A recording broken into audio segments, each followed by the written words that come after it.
কারোর বয়স যদি ধরুন 50 বছর বা তার ঊর্ধ্বে, তার একটা সিম্পল কোলোনোস্কোপি 10 বছর অন্তর অন্তর, এটা হচ্ছে CEA, একটা ব্লাড টেস্ট। দেখা গেছে যে কোলন ক্যান্সার পেশেন্টদের CEA বেশি হয় বা লাং ক্যান্সার পেশেন্টদের।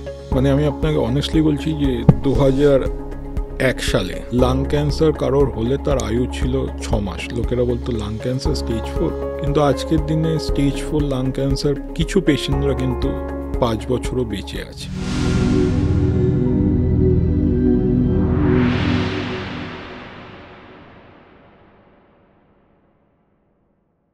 বহু মানুষের ক্যান্সার, মানে লাং ক্যান্সার স্পেসিফিক্যালি, অনেক দেরিতে জানা যায়। ডাক্তারবাবু, আমাদের এখানে এই চ্যানেলে বেশিরভাগ হচ্ছে যারা অডিয়েন্স, একটু ইয়ং অডিয়েন্স, এবং বলা চলে যে 90s কিড যারা রয়েছে তারা প্রচুর সংখ্যায় রয়েছে। এখন অনেকেরই নিজের স্বাস্থ্যের থেকে এই সময়টায় বাবা মার স্বাস্থ্য কীরকম রইল না রইল সেটা নিয়ে সবাই চিন্তিত।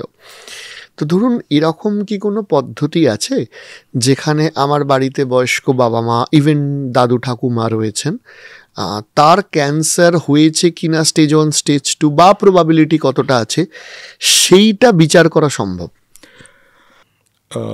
মহিলাদের জন্য মেনলি রয়েছে ব্রেস্ট ক্যান্সারে, পুরুষদের জন্য রয়েছে প্রস্টেট ক্যান্সারে, এবং যেহেতু পুরুষরা আজকের দিনে দাঁড়িয়ে এখনও বেশি স্মোক করে, তো লাং ক্যান্সারের জন্য রয়েছে, এবং উভয়দের জন্যই রয়েছে কোলন ক্যান্সারে। তো আমরা এইসব কিছু ক্যান্সার আমরা এখন স্ক্রিনিং করতে পারি।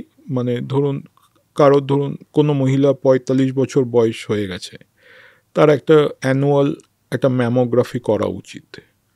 বা কারোর বয়স যদি ধরুন 50 বছর বা তার ঊর্ধ্বে, তার একটা সিম্পল কোলোনোস্কোপি 10 বছর অন্তর অন্তর।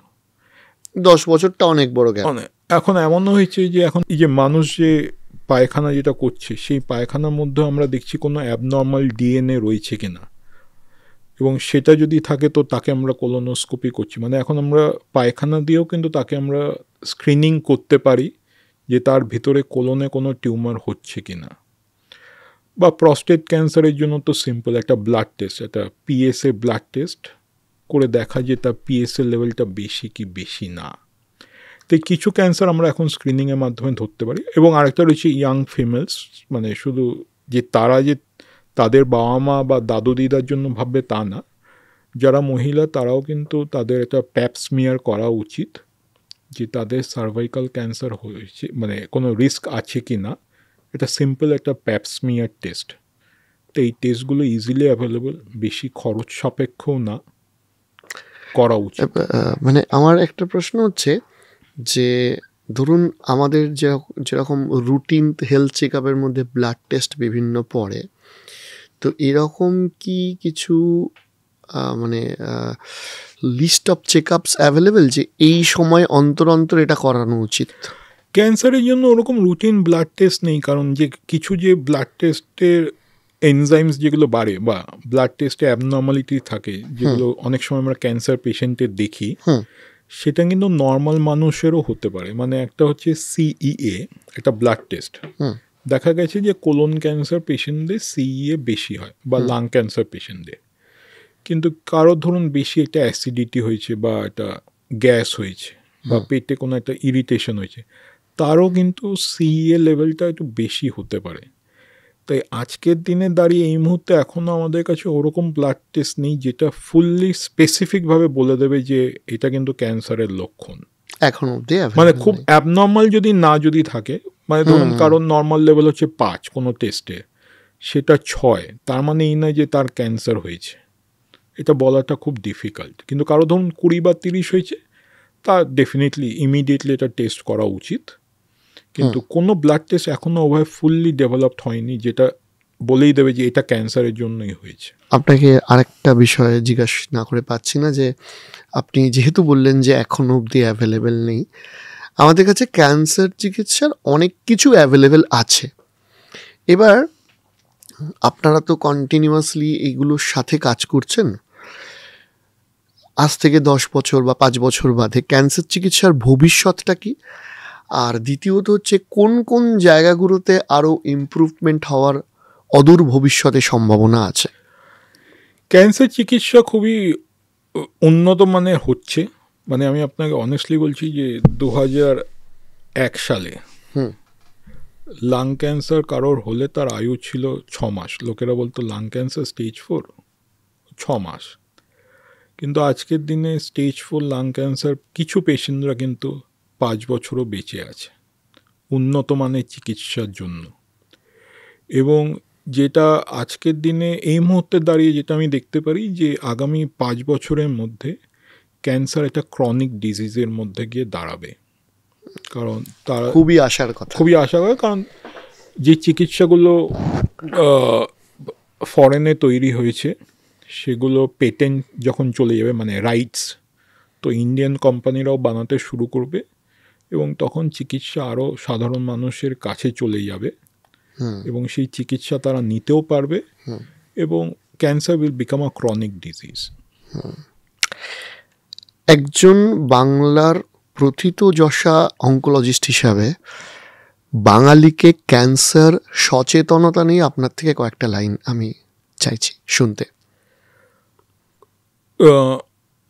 আমি ধূম্রপান করি না বলে যে আমার ক্যান্সার হবে না এটা ভাবা ভুল।